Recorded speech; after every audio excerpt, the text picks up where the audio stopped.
அதிகாரிகளோட இவர் எப்படி பழகுறாருன்றதை பொறுத்து தான்ப்பா கட்சி உங்களை அங்கீகரிக்கும், உள்வாங்கும்.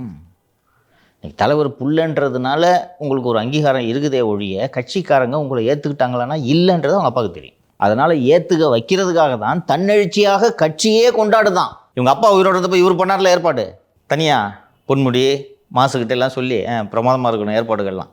அதுபோல் பையனுக்கு அரசியல் இதெல்லாம் பண்ணணும்னு தெரியல. அதனால் இவரே சொல்கிறாரு. அப்புறம் என்ன ஏற்பாடு பண்ணியிருக்கீங்க 27க்கு, நவம்பர் 27க்கு அப்படின்னு இவரே கேட்டு தூண்டி விடுகிறார். ஸோ தலைவர் சொல்லிட்டாரு, சிறப்பாக கொண்டாடினா தான் சீட்டு தருவாங்கன்னு. ஒன்றும் இல்லை, நான் இன்றைக்கி சொல்கிறேன். 27 முரசொலி 100 பக்கம் இருக்கும். நவம்பர் 27 வெளிவரக்கூடிய முரசொலி நாளேடு 100 பக்கம் இருக்கும். போட்டுக்கிட்டு விளம்பரம் கொடுப்பாங்க. ராஜேந்திர சோழன், ராஜராஜ சோழன், உமாயூன், கபீர்ன்ட்டு இன்னான வருதுன்ட்டு நீ பாருங்க, அன்றைக்கி தான் தெரியும். அதனால் திமுகவின் முப்பெரும் விழாவிட சிறப்பாக கொண்டாட வேணும். என்னென்னா அதில் அன்றைக்கி இந்த கொத்தடிமைகளுக்குள்ளே போட்டி இருக்கும். 27ஆம் தேதி யார் சிறந்த கொத்தடிமை அப்படின்ட்டு மன்னரோட பார்வை நம்ம மேலே படணுன்றதுக்காக டிசைனாக கொடுப்பாங்க.